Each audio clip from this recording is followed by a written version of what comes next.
I pledge allegiance to the flag of the United States of America and to the republic for which it stands, one nation, under God, indivisible, with liberty and justice for all.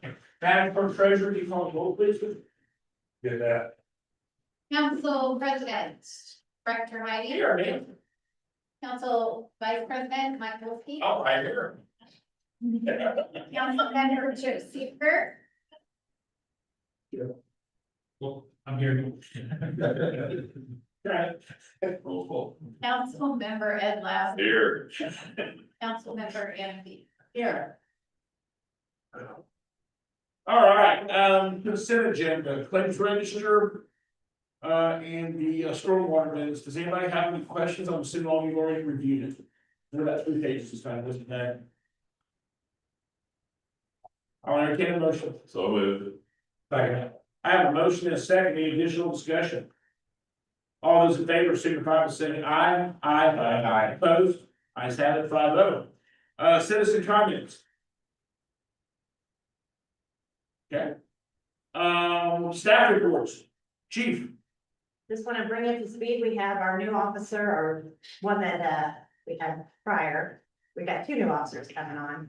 One starting on the 7th. We're excited to have him. And then we have another one as soon as he is finished doing his testing and once he passes with flying colors, we will have him immediately after. So looking forward to that.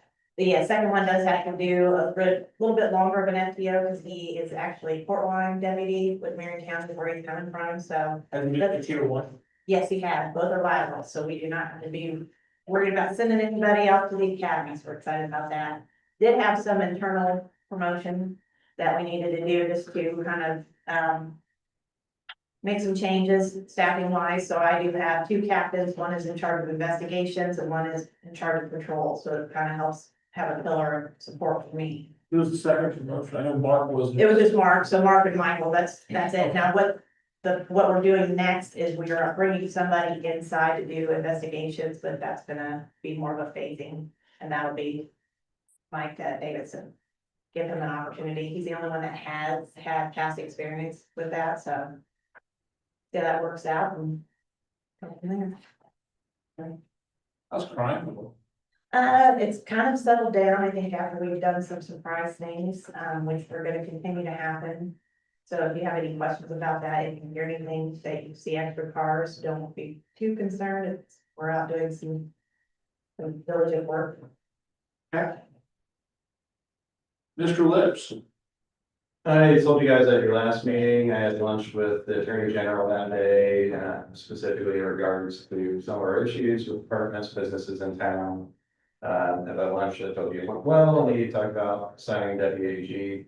I have since been connected with WAG. They're going to work with us, be setting up a task force with myself, police, probably Christine, some of her staff, and we'll be working towards some case building there. We're also going to have to find, which I've talked about with captains a little bit. I don't think I had a chance to talk to Chief about it, maybe, I don't remember, but residents that are good, upstanding residents that are paying their rents, their bills, due, but they're kind of fed up with the level of service they're getting, the health department type issues, all those things. So that is moving forward. I think that will be potentially a positive thing for the community, and I'll see how it plays out. But I think that's probably one of the more things. We also have Cody here with us tonight. Cody, I told you guys via email, is our new utility director. Cody's been in wastewater treatment for how many years, Cody? About 16 years. 16 years. He's been very hungry and eager since kind of day one since being here. He's got a lot of good ideas that I think will help continue to drive the utility forward. So excited that he's here. Got other stuff in the report. If you guys have any questions, feel free to ask. Call me if I can get them after the council meeting. Happy to talk to you anytime. Ms. Owens, I said you'll update us upon your return. It looks like you've returned. Yes, I'm back. Anything exciting that you want to elaborate on? We have kicked off the comprehensive plan process, so we'll be starting to put out survey and marketing materials. There's gonna be a website. So that will be coming out probably in the next week or two, for the public. And then I emailed you all about, a couple of meetings coming up. They're gonna be in town. We're gonna have a community visioning session on September 29th. In the evening, so, that's been a big focus for us right now, is kind of kicking that off, and then Food Truck Fridays, kick off this Friday, so we're pretty excited about that. Will that be out here out front of, town? It's actually gonna be down at the hub at Pensy in front of Gotcha. Sharon Trail. Okay. We really wanted to do an event in Peacock County for our residents, we do everything else kind of in Marion County, so testing some new spaces and that, we're just doing 4, so this is really more of a pop-up and test the market. If it goes well, then we'll reevaluate for next year. Whether we do the same thing, we make changes, expand it, a better location, things like that. For this year, we thought that visibility on 40 would be helpful. We have to do a guaranteed minimum sales on this. None of the trucks, Excellent. so we have 5 trucks lined up for all of the events. And that, so with 3 kind of food and 2 sweets, there's a couple of vendors that have reached out to us that we end up with 6 at 1 or 2 of them, so we're actually starting to turn people away. So hopefully we'll have a good crowd. I'd love to see a crowd similar to BBB's. This really isn't a come and stay for 3 hours, but more of a come have dinner. Well, we have some yard games, things like that, so come spend an hour. We could go on to the football games or So that's Fridays in September. in 5 to 8. this, starting this Friday. Yeah, so just the 4 Fridays in September from 5 to 8. And so we'll have food trucks, yard games, we're gonna pull up fire pits, some seating. I recommend bringing your chairs, so just in case if we have a good crowd, there probably will be seating. And so it's just gonna be a fun night. Iron Trail Apartments has talked about maybe providing some music, whether that's a DJ or something, we're still kind of waiting to hear final details on that. So that's kind of just a fun little event, and we have really good response on social media, so it's really helpful. And this will be a good way for us to also show commercial developers there's a market for these types of things and a need and a desire. You guys have any questions? Thank you, Christine. I see nothing under old business. Ms. Owens is making her way to the podium under new business. I see consideration of resolution 2025-10, ADA and public right of way. Thank you. NDOT has changed some of the rules for the communities in order to keep our certifications when it comes to federal funding for ADA and Title VI. And so one of those things is we have to readopt the ADA accessibility guidelines and standards, as well as guidelines for pedestrian facilities in the public right of way.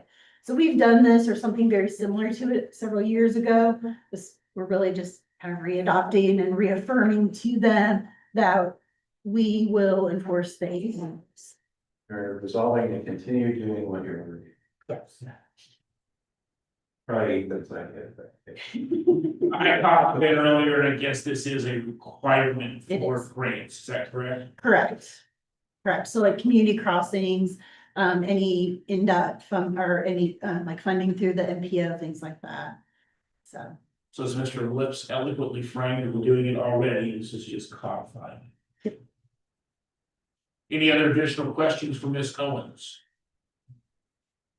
I'll take a motion. Move. Second. I have a motion and a second. Any additional comment? All those in favor signify by saying aye. Aye. Aye. Opposed? By no aye. Thank you, Ms. Owens. Thank you. Future agenda items, Mr. Lips. Still working on several policies. You guys are gonna have budget introduced next meeting though, so that's probably the biggest thing. And you'll see budget introduction. For the taxpayer side, utilities will probably be in November, which is September introduction. Looks like a legislative workshop and legal training. Yep. I thought our legal training was saying too, that we're beautiful tonight, that can be short, that would. Jules here, it will not be. It's a week now, all right. Nobody's arguing it. You have anything else, sir? No, it's fine. We'll adjourn and go to the work session, right? Good. Take a motion. Yeah, Councilor's comments. I'm sorry, oh, sorry. I was trying to get this out of here. Andy, you have any? Two quick things. In Graham's Corner, they have put some of the street lights in, of course, there's no electricity to them. But I'm not sure they put enough, so we need to have it checked out. There might be a place or two that, you know, I know we have certain specifications of how many feet or whatever, so. Yeah, their plans, if I remember right, they were just missing a few, so I'm not sure that there are any. Okay, we'll double check. There weren't. There's one area that's a really long span. Yeah, there was a couple missing per plan, but not a huge amount, actually, so. Caitlin will work with, our inspector, Matt, to go out there and see, Matt's already looking at it, because he's who went out and told them where they were missing from the plan, and so. Right, and then just make sure that, you know, they get the electricity hooked to them, because they don't light up at night, so. Yeah, they won't be able to dedicate any of their roads or anything. Yeah. But there's bonds and everything for it, Okay, which they really want to do, so. They have competition. and I just have one question, anything. As far as the old Shambles building. No. Inquiries or any. Somebody wanting to do any changes or anything? No, at one point, there was a permit applied for to do something in there, and they never resubmitted the required documents. But it's one that's on our monitor weekly. Okay, and the man that owns the dog grooming place is contacts me a lot, like wanting to know what's going on and this and that. And at some point in time, we might want to look into like the log cabin. As far as, I thought he bought that, but he told me he didn't. It's still. It is, okay, okay. Anyway, that's just, I hate to see it just fall apart. Yeah, we're a little bit limited on what we, as the town, can do. It's more code enforcement. Yeah. And, whenever we've cited them, they've come down. Right, well. Be watching or whatever, so that's all I have. Okay, anybody else? Shoot. Chief, I got people running that stop sign. Michigan and. I'll remind them to get over there. Is that more than, it's later in the evening, correct? Yeah, it's like people trying to bypass German church and just fly out. I'm not there. My neighbors know. Else? Okay. I'll adjourn the council meeting. Work session. You get a, Huh? did you move on the? So either motion on the German. I move we adjourn. Second. Aye. We need to do the work session. We do every other time somebody's late. I have a motion to be over the work session, second. Second. Session's over. Do you guys want to stay at the day for the work session or move round tables? We're in second. I don't care how long's work session gonna be, It's kind of, you guys a little bit. Yeah, I have basically 10 minutes worth of just talking, and then it's really gonna just be how you wanna go from there. So, Is, it's going to roll. I will just. And. Okay. Roll. Good if I come up? Oh, sure. Whichever. They'll talk about it in 10 minutes. Okay. Guys, come on. Uh, Roll call, please. Yeah. Okay, Yeah, almost taken. so, I mean, so I'll try to check your feedback.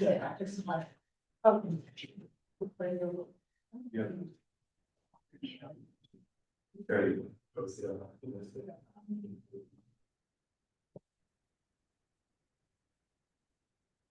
okay, good to go.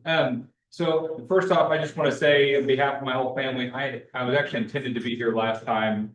We had a death in my family, so I just appreciate the flexibility. I would also tell you, we are nearly complete with our review of the estimated 2026 budget. We'll share some feedback with staff, and then we'll be here at your public hearing as well. It's in our budget report. So, tonight's, action that I wanted to bring really was, I wanted to start the conversation on financial policies. I know that's something that has really been sort of in conversation really since last budget year. And then the new property tax reform really sort of accelerated that in a lot of cases. So what you have before you this evening is a example starting draft. This is by no means intended to be final or baked. It needs to be personalized to the town. What I wanted to do tonight is really just kind of talk through the nature of what to be thinking about with respect to the policies, why we started with these three, where you can even go and add on to these, as well as some sort of pros and cons with each. Let's just start with kind of what these financial policies would be and how they would differ from what you already operate within. Because the state of Indiana, you're already subject to the State Board of Accounts and Audit. So there's actually a lot of implicit policies and procedures that the town is already bound to.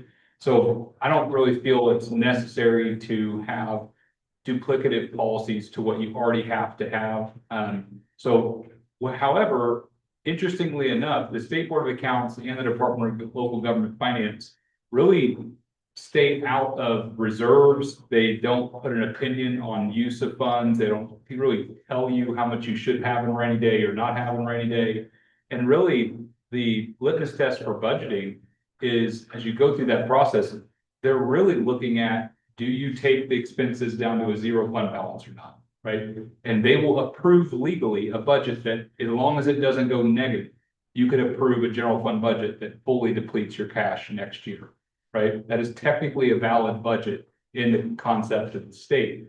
So that's where these policies are intended to start to kind of create some guardrails to make sure that any given year, there's at least some monitoring with that. And obviously all this is already being done. This codifies it. There's some pros and cons with this. So anytime we have a conversation on financial policies that are sort of discretionary or elective, above and beyond sort of what the state naturally already kind of holds the town accountable to, I think it's just important to kind of talk about both sides of this. So couple pros. These become required aspects if you ever start to pursue sort of GFOA level budget publications. So right now, if you're familiar with it, there's a national body, it's called the Government Finance Officers Association. It is really the national standard across all 50 states for what a budgetary document should include and should look like. These three policies plus additional are all required components in that publication. So while you don't necessarily need to submit that document in that sort of rigor this year, if in 10 years from now the town decides it wants to do that, these would be required at any point in time to make that publication. Secondly, while it's not in the immediate near term, if there were any publicly sold bonds on both the town or the utility side, these policies are a direct, if you have to pursue a credit rating or rating agency on any of the solicited bonds or instruments, they will look to reserve policies, they will look to balance budget policies to make sure that there's sort of a baseline level of financial kind of discipline beyond what the state has, because again, the state really sort of stops short of, sort of like healthy reserve levels and those types of things. As long as it's not taking the fund negative, they will approve it. So the cons then would be it's additional management consideration. So this is the town's policy, you can set it, and then you're really holding yourself to that. So I would say that is the one con, is that is a new wrinkle that would need to be factored in, and thought about as you're thinking through things. And when you look at fund balance, for example, you have to then start to think about are we in excess of our reserve levels or not? So there's kind of two sides to that. And I just want to start with that, because as we go forward in this, sometimes it's easy to get caught up and, of course, let's pass it, but then you're gonna have to sort of manage to it as well. The auditors will, while I don't think they will test for this procedurally, what we would encourage you to do is make sure you have the systems and stuff in place to be able to manage to these. So as you read through these and as we talk about these and as you ultimately consider adopting any of these, I would just say, make sure you set the policy criteria sufficient enough that you're comfortable with the level of kind of day-to-day management that would take. So in other words, we don't want to be like razor thin on some of these things. We want there to be some natural margin. Okay, the next thing we did was we looked at sort of a sample of different policies that the town could adopt. This document, while it's already starting to be kind of pretty meaningful, this is actually probably about 10% of what a complete sort of financial policies and procedures manual would look like in a fully, listed out item. Good news is like I said, you already have you already have an investment policy, you already have a payables policy, your municipal code, already talks about some of those things. So again, didn't make sense for us to sort of reinvent the wheel there or duplicate that. Down the road, it may make sense to incorporate those in this same sort of template so that you do have one sort of master document. So new employees can have sort of a one go-to place. You have it all in one spot. So we ruled out, the first thing we did was just kind of rule out ones that the town already sort of had a policy on. There were some that the town had some degree, like you have a rainy day sort of section and description relative to the fund. These policies go much further as far as defining sort of what it can be used for, what it should be set aside at, et cetera. There were about 4 or so that I would put on your consideration either for now or in the future that aren't in the example drafts, but we could add them if it's of council's choosing. One would be a tax rate management policy. One would be a capital improvement planning policy. Really going deeper in the definition of when to use rainy day, like in what is an emergency type language. And then budget engagement policy. So those were some of the initial ones that we considered, but then post the property tax reform, we kind of backed off on those for a couple of reasons. And I'll just explain why for transparency purposes. Tax rate management, prior to SB1, you had a lot of, I'm going to say, control over that. You had one variable, which was assessed value, but you had a lot of capability to sort of pretty precisely do that. Coming out of SB1, there's a whole new set of deductions and credits that are going to be influencing that tax rate but we would just want to be cautious to say, hey, the town wants to keep the tax rate exactly the same every year. The reality is you lost a lot of control in that with this cycle. So we kind of paused on that. Additionally, the capital improvement plan is actually, I think, a great policy. I think it's a great initiative. So that would be just a matter of if you're interested, we could work that language in. The rainy day use, we took it off as sort of a standalone policy. I think we can just deal with it to be concise. We can deal with it in the reserve and liquidation policy and just make sure that there's language in there to really identify, one, what's the target balance for rainy day? What's a healthy rainy day number? And then also outline what would have to happen? Is it a natural disaster, fiscal emergency, revenue shortfall? What would trigger an event that would merit tapping into rainy day? And then additionally, if you do have to tap rainy day, then what, right? How do we refund it, right? What's the rebate priority back to it? Do you have to do that in the next budget cycle? Do you do that over 2 budget cycles, et cetera? And then the budget engagement policy, last fall sounded like a great idea. Coming out of SB1, the law sort of did that. They created a whole new, I think it's by 2028, I believe, off the top of my head. you have to already have a standalone agenda. The only thing is the budget on that meeting. So I would largely say that that has already kind of been forced. So now it would just be a discussion if you want to do above and beyond that to really make sure that you go beyond that single agenda item meeting in 2028. So again, the key takeaway before we kind of get into a page turn is that these policies are intended to be personalized. What I have before you tonight is really just a starting point. I'll call out a few areas really where you can kind of be thinking about what is the right level. I can tell you industry best practices. I can tell you what I see in other communities. I can tell you what even the town has trended at over time. And then ultimately, at the end of the day, these would be town policies. So I want to make sure that you understand them. I want to make sure that people get value from them if you adopt them. Otherwise, they can just be, I wouldn't make it a formal policy. I would just kind of use it as targets and those types of things. So you can take a lot of the learnings from this and either just practically apply them just from as you review fund reports, as reviews monthly, or if you want to go as far as past the policy, that's great. That becomes a legacy item in the future. Then if these things need to change, they have to come back to you as policy edits. Okay, so far so good?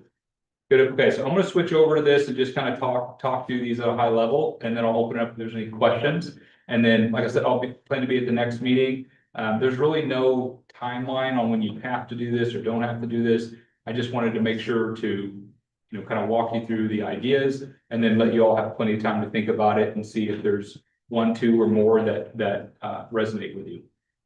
Okay. From that perspective, I've been really eager to do this, codify that part of this, and that's what Cat was wanting to pursue, but something that I've been recommending and now I've been talking about, and then it gets into ceiling percentages, fill in those type of things, like staff recommendations, probably going to lean towards the Government Finance Officers Association recommendations. I think Adam a lot of times tends to align with GFOA recommendations, maybe not every time, but a lot of the time. So obviously those kind of recommendations, but you guys really have the range of jurisdiction of how you want to apply those policies, and if you do apply them.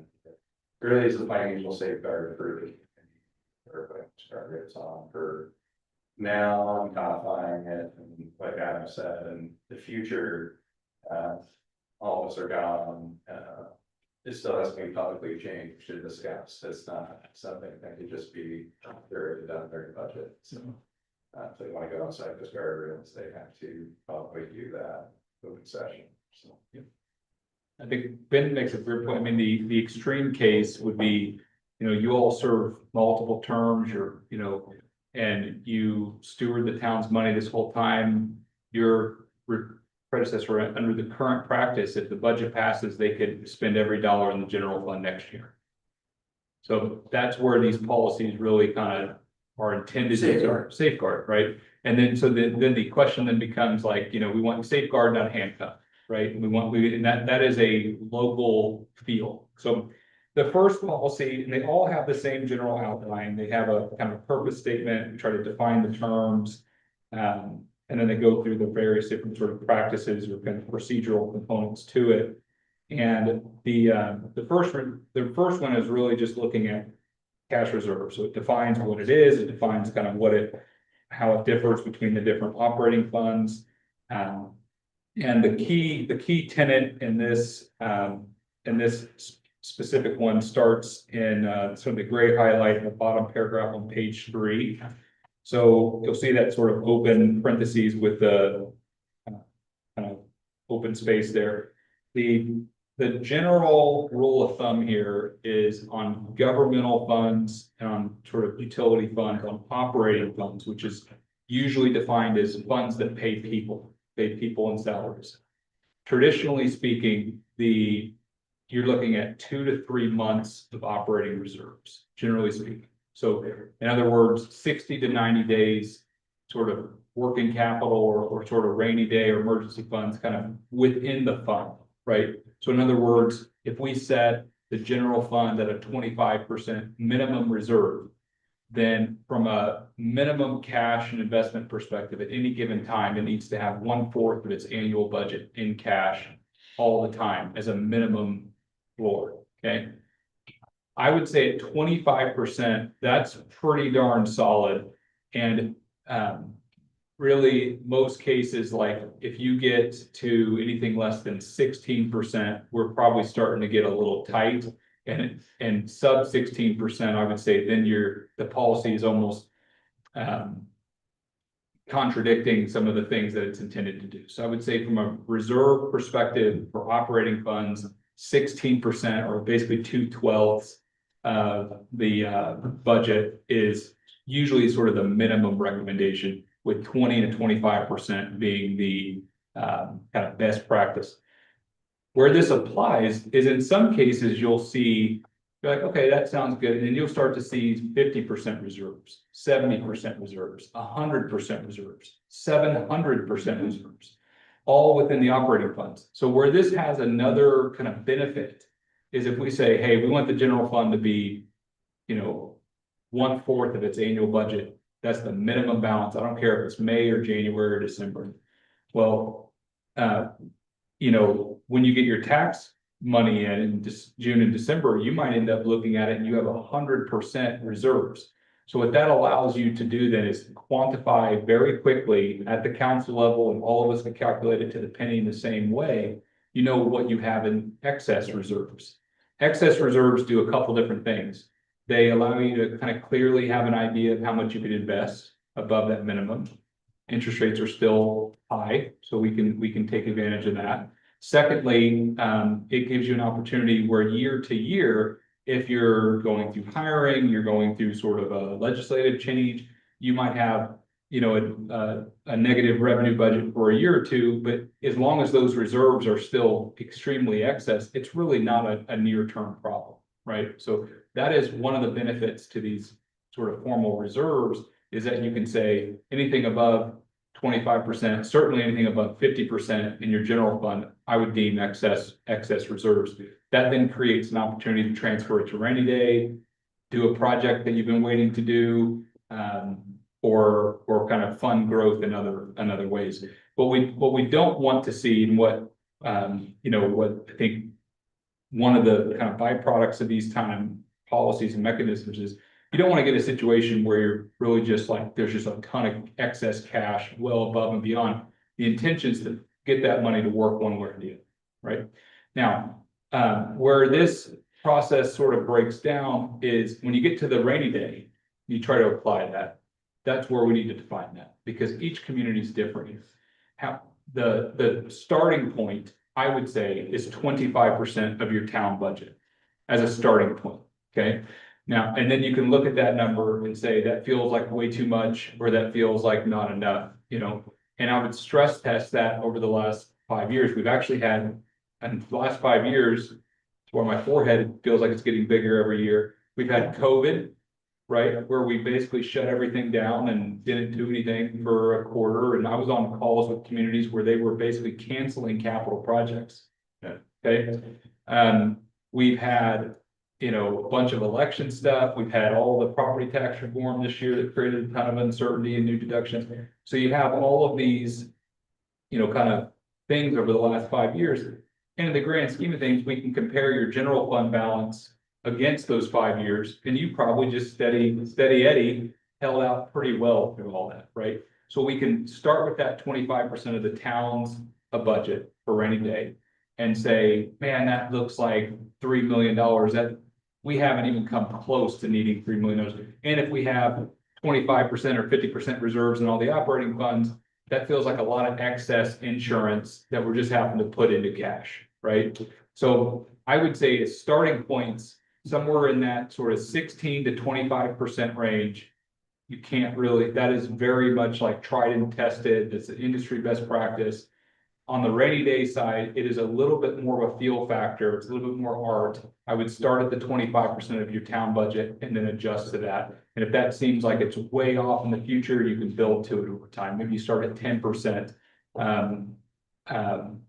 You start with try to set aside 10% of the town's budget rainy day, and you declare that as kind of our starting point. Because the reality, just like with insurance, like think about this as like before you hit a deductible. I was gonna add it from like a community standpoint, policy having this codified one benefits to growing community like Lincoln County and Cumberland. As you grow, revenues grow, budgets grow, you have this codified every year, you're looking at, are we at that, is it funded? So there's a obligation through your own code to, as things increase, be continually adding to keep that 25%, so. Yeah. It doesn't get lost in the shuffle every budget year, there's a requirement of the town. Hey, revenues grow, okay, we need to make sure that's at 25%, that's actually funded at 25%. Starts the baseline, right? Yeah. And, you know, so I'll give you two real world examples. One is we had a community that adopted I think they set 15%. They set their rainy day fund at 15% of the total budget, and they were not there. They were at like 0. And they then, you know, they laid out a plan where as they had, you know, each budget year, they tried to set aside and kind of fund that, just like they would a debt sinking fund. They said, hey, this year we're gonna put 50 grand to it. Next year, we're gonna try to put 100 grand to it. So that's one of the benefits of writing your own policy is you can basically say, hey, we want $1 million rainy day fund. But we don't need to fund it all in 2026. We want to achieve that by 2035 or something like that, okay? The other stress test would be in that same community, we wrote in the eligible uses for that fund. So you've spent all those years and you've, you know, saved that money around the way. And one of the eligible uses is we defined what is an emergency. We defined it as a natural disaster. It was 2 Aprils ago, they had a tornado rip through their community and made significant damage. And basically one night they had $1 million worth of damage it snapped a bunch of, they own their own electric utilities, snapped a bunch of their poles and all that kind of stuff. So real world stress test of that case. What practically happened in that case is we still did not actually touch rainy day. Okay. So because we deployed other dollars, it was utilities, and the reality is, you know, you deploy a vendor and they don't immediately leave a bill. You know what I mean? So we naturally got some sort of float in that. We naturally got some, you know, extension there. Also, I have learned the state of Indiana, if the governor declares an area like a blanket on the term, natural disaster, you know, if the event is declared a natural disaster, you automatically have State Board of Accounts approval to run a negative fund balance. You can create a reimbursement grant fund and just start basically charging expenses to that for the reimbursement component of the FEMA grant. So I tell you all this as an abundance to just say, like, what I don't want you to do is save to the detriment of operations, but we also want you to make sure you have the full kind of gamut of information so that you can. So I think having a rainy day target is a tremendous North Star from the community. You already have excess reserves, so your rainy day is already it's just sort of dispatched across the town. So one of the kind of benefits that would go through this exercise is just kind of saying, okay, we want 25% across all funds. What's excess? Sweep all that into potentially a rainy day. Okay, makes sense? Okay, that's kind of the overview, and it just says this in a tremendous amount of words. But basically, the key components of the reserve policy would be what's the level, and is it different for funds? How do we want to handle rainy day, both from do we have a target balance on it? Do we have any qualifying criteria for how it can be used, how it's replenished, et cetera? Who gets to decide if rainy day is used, are all things that could be considered. And then the others would be, you know, just making sure we understand how you want to handle excess reserves. The next policy, starting on page 9, looks at debt management. This is really just sort of a practical one. It looks at one, defining kind of all the different aspects of debt funds, debt authorizers, the team, et cetera, the concept of issuers. This goes through pretty broadly and explains in sort of writing how the town actually is, when we say town proper, you actually have multiple bond issuers within the town sort of umbrella. You have, for example, you have utilities, you have the town general obligation limits, you have like a park district potentially, you have a redevelopment authority. So you have all these different sort of issuers of the town. They're all kind of codified under this umbrella. It talks about all the different bonds that they could issue and bring before council ultimately as a financial. Okay, in things from lease rental to general obligation to revenue, developer backed, developer purchased, et cetera. This all touches on kind of concepts with respect to taxable versus tax exempt bonds, rebate, arbitrage, continuing disclosure, all those kind of things. So the debt one is, in my opinion, kind of a no-brainer. It is really a policy to make sure that you're compliant with debt that's already outstanding, as well as making sure that if there are any types of bonds or indebtedness that the town council is sort of a hard no on, this is the mechanism in which you could address it. Okay, so for example, if you have a bad experience with a developer purchase bond, you can now by policy kind of set that formally to say, we're not going to pay this. Okay. The talks about the ratings, when they'll apply, when they don't, talks about arbitrage, like I said. And then the last one on page 23 is the balanced budget policy. This one is my love language. It basically just is an example showing that it empowers the clerk treasurer to kind of work with departments, work with council, work with administration to prepare and present a balanced budget. Where I get excited about it is it actually defines what a balanced budget is, because what's unique about budgeting is, and I can say this because I've done it my entire career, you can gain budgets pretty easily. And this policy sort of defines terms in a way that gets harder to do. So for example, a balanced budget in this example draft policy is you really have to quantify recurring revenue versus recurring expense. So in other words, but what we can't do if this policy was adopted is show that we have a balanced budget in 2026 if part of those revenues are a large grant that's not recurring or something like that. It forces the budget to disclose how much is kind of recurring revenue versus how much is sort of a one-time revenue relative to that same nature of expense.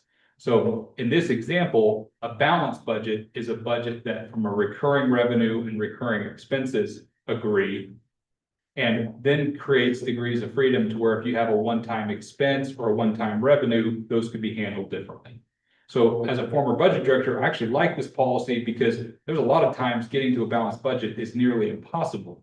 So it's like, well, we'll get to a balanced budget on recurring, but I need to be able to go do that one large time capital expense. We have the excess reserves. So we're still a balanced budget, but we're tapping excess reserves for the one-time expense. Okay, so that's kind of an example of how this policy is intended can be used and is used.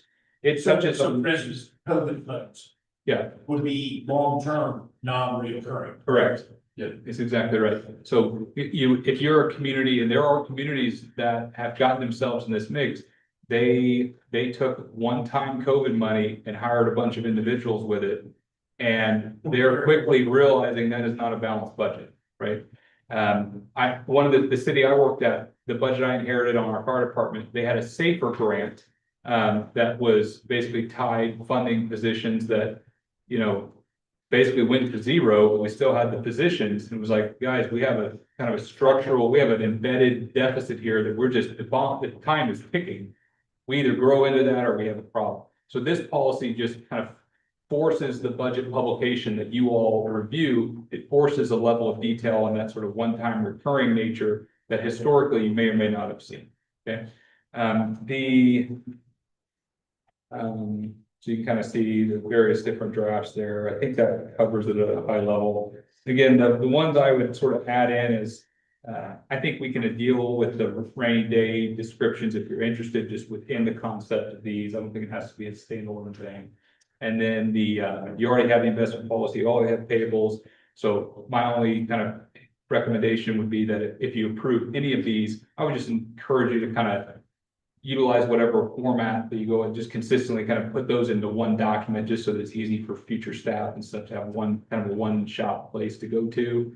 And then the only other one that I would recommend, and you could maybe deal with it on maybe the budget policy, is, I do think capital planning, especially as it relates to the new property tax reform, basically long-term planning in general, I think got more important this legislation as opposed to less important. The SEA one created a systematic deduction schedule that impacts budgets 2026 to 2031. So with major impacts in 2028. So we've been telling folks all summer, if you're looking at a budget request and you're not considering its degree of funding to local income tax in 2028 and beyond, you're budgeting too short-sighted. You know what I mean?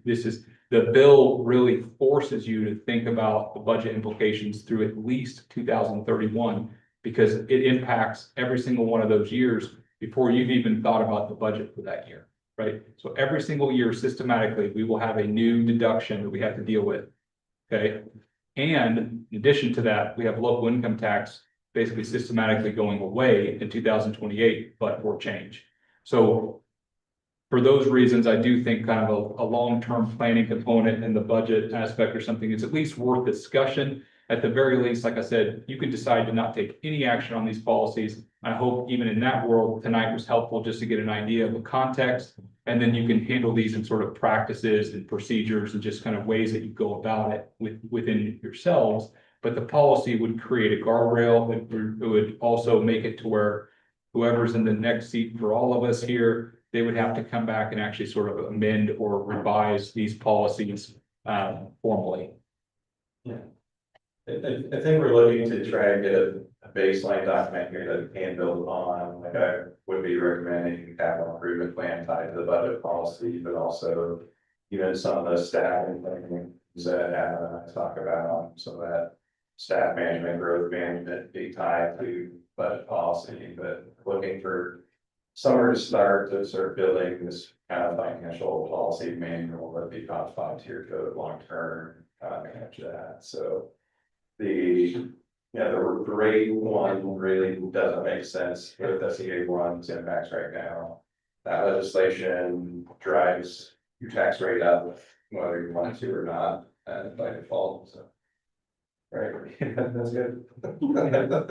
Yeah. So tax rates up, you guys will have to decide too, as we work into this, municipal bit, but you guys want to do that structure, how it'll fit without long range projections. It's difficult to actually prove adopting that rate. I think most people are looking at adopting the max municipal rate, but there's I think still a lot of flex that I need. Trying to listen here, figure out what's right, what's wrong, just in general, I want to be what he's doing, so. It's bad from both sides, I think. It's going but. So I think if you guys are comfortable with that, like we talked all about it, or we can bring drafts, that you guys which one to meet individually and talk about this limits and business billings, or we could deeper that's at, but like I said, there's a lot deeper you can go, and part of my goal too is having this does provide an extra layer of transparency to all the citizens of what's going with the budget finances of the community, what that planning looks like. The budget policy, or Adam said, having a balanced budget policy helps us get to community-wide budget publications that are very transparent. These are sustainable recurring costs. This is a published one-time project that we need to do for X, Y, Z. Tied to our reserve policy, so even though we're doing this one-time project, it's coming from excess reserves, and you still have whatever your reserve limit you set in there, so. There's heavy layers of accountability and transparency that kind of come with this, so it's just you guys deciding what you want that to look like, if we want to adopt it, if you want to continue to build that or not. I think Adam, I get overly excited, and it's super interesting. Erica's interested, some of them, if sometimes she thinks that, and I talk to her, and she could, or that's fine. You guys have any questions about kind of the initial part when discussing and talk about reserves and with the recommendation, so. I can't speak for everybody else, I think I'd like to see some graphs. Get more of a foothold, more of an idea on that, Sure. I think I'd like to see some graphs. Yeah, we can sketch out like, sort of a low, medium, high sort of curve and put that in dollars too, so Right. you can see. And as another sort of just pro tip here, I would say I would rather you start sort of low on the reserve level and then kind of tick high, then go really high, realize, oh my, we're well underfunded there, and, you know, make drastic changes. So, and another way you can look at it is like, show the drafts and then, you know, be conservative, and conservative relative to reserve ratios is you actually go lower, not higher, because it's setting money aside, right? So setting a lower minimum gives you more margin of safety to say, hey, we're out of policy or not. So a 15% reserve is easier to achieve than a 25% reserve. We can also look at, which I think would be helpful with information that we get you guys going forward, is. Yeah, I'm talking about kind of that 5-year history from COVID going on, the kind of historic data of the town. Where we've been at budget wise with our reserves, excess reserves, so you can kind of see. Those problematic windows, we may be able to dip back into like kind of 2008 window, and there's issues statewide too, and show you. Hey, when we had kind of a great recession, this was the average statewide impact, this was the Cumberland impact, and that's almost the worst case economic scenario. Illustrate what everyone went through at that one time. Joe, you were just coming into office, so 7, is that right? And Anna, you were. It was the first year. And so you guys were kind of there at that point in time, yeah, you started right at the beginning of the fun stuff, and then did you come on term after, you know? Yeah. So you were on planning commission, right? Yeah, I actually not planned before. Yeah, so. And I think that's polling and illustrating like that economic storm the past 5 years and showing where we've landed. There are considerations we've talked about. This revenue distributions haven't always happened on time in the past during those kind of events, and that's really what drives a lot of that. Anticipated revenues versus kind of tax revenues versus when they actually came in at this time, so. Just try to give you guys as much historical, quick and easy digest of. This is what you guys have seen, this is what you guys seen, this is kind of. I was just wondering about, you said a 25% of the total budget for like the general fund. But obviously we have, you know, a huge part of our funding is property tax money that comes in twice a year. So is there any mechanism to tie that fund balance to the property tax revenue as opposed to the total budget, or like, and maybe that's something we discuss later. Yeah, let's talk about that one offline. There's some unique components there, especially with the new reforms. But yeah, I think that's an interesting point. I would also say, like, the COVID year, the spring tax was disrupted in that the governor basically gave everyone a 30 or 60-day moratorium extension on their spring property tax bill. So that's one example. And then years and years ago, we lived through a situation where the county got had a system issue with their distribution, and they basically like could not distribute property taxes for months. So all of that, you know, creates this sort of like somewhere between 2 months and 6 months is usually where things kind of fall. And then on a percentage basis, that's 16% to 50%. But I think back testing it with real world town data is the best thing that can be done. So we'll work with you all to make sure we get that. And then I think on the rainy day side, just in the benefit of the kind of closed work session, there historically, you know, municipal finance is like quantum physics. Once you think you understand it, you realize something and you're like, wait a minute, what? So Erica will appreciate this. Indiana Yes, Indiana amusement plan.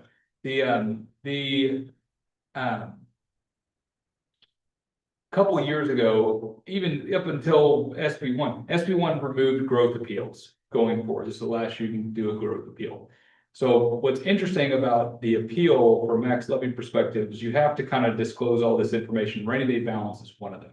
So historically speaking, having a massive rainy day position was sort of contradictory to the appeal. So there were communities, earmuffs, that basically would go through and systematically kind of keep funds within their kind of core funds and not in rainy day funds as a direct result of how the DLGF would score that. They would say, hey, we need more money for staffing, and they would, and you'd qualify for it, you disclose your rainy day position, and then they would systematically say, we'll use rainy day. You got that much money, use it. Bingo. Now, I would slap back with that budget policy and say that's a one-time revenue. Right? So it isn't, but that is how it worked, right? Now, that is changing, that appeal is going away. The appeals that remain are annexation, fiscal emergency, mathematical error correction. Unfortunately, all of those still also request that same information, so it's still gonna be part of that petition. So once we start to think about, oh, we need, $1 million or $2 million in rainy day, we have to also kind of overlay the fact that it gets, I'm not gonna say it gets used against you, but it is used in other aspects that are also important to the town's long-term financial health. So we just want to kind of keep all that in perspective. What I would suggest long-term is do what you feel is comfortable, what makes sense, that feels like it puts you in a position. I would prioritize things that are going to impact positively future bond ratings. That's a direct savings. And I would prioritize aspects that are going to put the town on a continued path to be able to issue higher and higher quality financial publications over time. I do not think you can get hurt in that. Okay, so I hope that helps. If you have any questions, please let me know. And again, I appreciate the flexibility at the last meeting. And our condolences for your loss. Hey, thank you. I appreciate that. Yeah, I really do. And we'll work with your team to make sure to get some more draft language in front of you. Okay, thank you. Thank you. Any questions for Adam or others? Mr. Lewis, is there anything else you want to bring up with this work session? No, we're, like I said, working through budget, bringing you guys next meeting with some financial components, but I do think once Adam and I get some drafts together, you guys have another meeting and some ideas of historical records and recommendations on that, but I do think there will be continued growth components to that, things that you guys can build add on that, even with municipal income tax coming out. I think there could be some guardrails potentially with some of that rate adoption and things to think about and just kind of keep our eye on like that. Just things kind of safeguard community operation, things long term. Nobody wants to be that community that comes up short without any real justification for it. Absolutely. Those reserves are rated, that you keep. What percentage, Adam, and I know we looked at this before, we looked at sewer plant, things of that nature. What percentage do we typically keep the reserves rated? Yeah, like currently. Yeah, currently, just out of curiosity. Yeah, you're across the board, we'll get it specifically to you, but I think as a town, you're approaching likely 50% reserves right now, if not higher. Yeah. We just looked at actually, just on general fund reserves, we're at 100%. It varies a little bit by fund. I mean, Sure. Yes, that's across. Yeah, right, next Yeah, you have excess reserves right now, but they're not defined. You know what I mean? Like I said, eventually none of us will be here and Right. inevitable, but I like you guys putting something in place that people in the future have to publicly in front of the taxpayers say, we are getting rid of this reserve policy or we are changing this debt policy. It makes it very transparent and very kind of dry, black and white, what is being done and why. So I think that's something that see like taxpayers talk about that kind of level of accountability, so they always seek it out. But making it available, and putting it out as much way as possible, safeguarding that support. Any other comments or questions before we close the work session? To keep council happy, do I have a motion? Motion made. Thank you so much, sir. Do I have a second? Good. So. Have a third? I'm sorry. Smile. Okay, sir. Hi. Yeah. Really